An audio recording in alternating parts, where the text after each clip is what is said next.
파리 시민의 행복한 일상을 그린 르누아르는 그가 표현하는 유쾌하고 예쁜 모습들로 인해 행복을 그린 화가라고 불립니다. 초기에는 바지유, 시슬레, 모네 같은 인상주의 화가들과 어울리며 인상주의 그림을 선보였지만 나중에는 르누아르만의 부드러운 붓터치와 풍부한 색채 표현으로 독자적인 길을 걸었습니다. 그러나 그는 말년에 류마티즘 관절염으로 그림을 제대로 그릴 수가 없었습니다.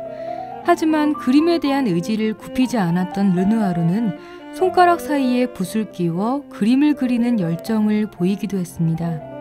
이때 그려진 작품 중에는 목욕하는 여인을 그린 그림도 있습니다. 르누아르는 인상주의 화가 중 거의 유일하게 여성의 누드에 관심을 보인 화가입니다. 서양 미술사에서 여성의 누드는 고대 그리스 시대부터 시작해 꾸준히 만들어졌지만 바로크 시대 이전에는 조각 같은 이상적인 몸매로 그려진 반면 바로크 이후부터는 풍만하고 육감적인 여체가 등장하게 됩니다. 르누아르는 지속적으로 목욕하는 여인을 그렸는데 그의 그림 속 여성들도 하나같이 푸근하고 풍만한 몸매를 보이고 있습니다. 그러나 르누아르의 누드화 특징은 여성들이 모두 행복하고 즐거운 표정을 짓고 있다는 것입니다. 말년에는 자신의 두 아들이 제1차 세계대전의 전쟁터에 나가 싸우다가 팔을 잃고 다리를 다치는 사고를 당하기도 했지만 르누아르는 마냥 즐겁고 행복하기만 한 그림 그리기를 멈추지 않았습니다.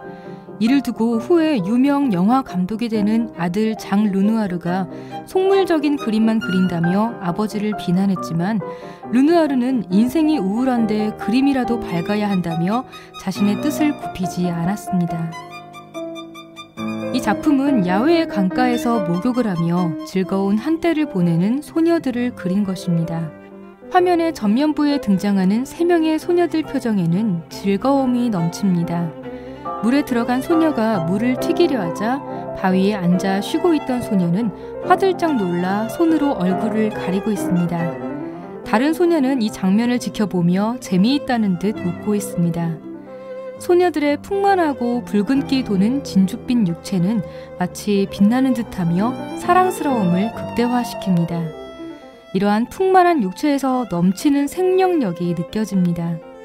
르누아르는 특히 소녀들의 아름다운 육체를 강조하기 위해 가위로 오련에 붙인 듯한 뚜렷한 윤곽선으로 배경과 인물을 구별시키고 있습니다. 르누아르가 죽기 직전 그린 마지막 누드화인 이 작품은 그의 류마티즘 관절염이 심해져 그림을 제대로 그릴 수 없을 때 완성된 것입니다. 그림 하단에 두 팔을 머리 뒤로 받쳐 누운 여인은 르누아르의 마지막 모델이었던 데데입니다. 르누아르의 부인 알린느는 숨을 거두기 전 르누아르의 작품을 위해 그녀를 소개해 두었습니다. 데데의 희고 풍만한 육체는 르누아르에게 새로운 영감을 불어넣었습니다. 그녀는 르누아르 사후에 르누아르의 아들 장 르누아르와 결혼합니다. 이 작품은 르누아르가 좋아했던 다른 목욕 작품처럼 야외에서 목욕하는 여인들을 그린 것입니다. 이 작품에서는 인물과 풀, 나무, 그리고 개울이 서로 차곡차곡 포개어져 있는 것처럼 보입니다. 르누아르는 자신의 누드화에서 자연이 장식에 불과할 뿐이라고 말할 정도로 풍경은 중요한 요소가 아니었습니다. 여인들의 몸을 표현하는 데 쓰인 따뜻한 계열의 색채는 주변의 다른 요소들에 비해 신체를 더욱 강조하고 시각적으로 집중시키는 효과를 주고 있습니다.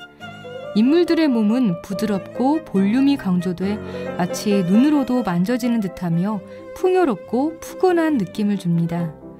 이렇듯 르누아르는 죽기 직전까지 여체의 부드럽고 빛나는 모습을 그리며 삶의 환희와 생명력을 표현한 것입니다.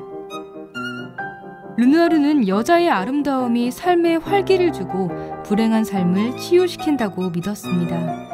그래서 그는 두 아들이 전장에서 부상을 입고 그 자신도 류마티즘 관절염을 앓으며 고통을 느끼더라도 죽기 직전까지 붓을 놓지 않고 늘 행복하게 웃고 있는 여자를 그렸던 것입니다.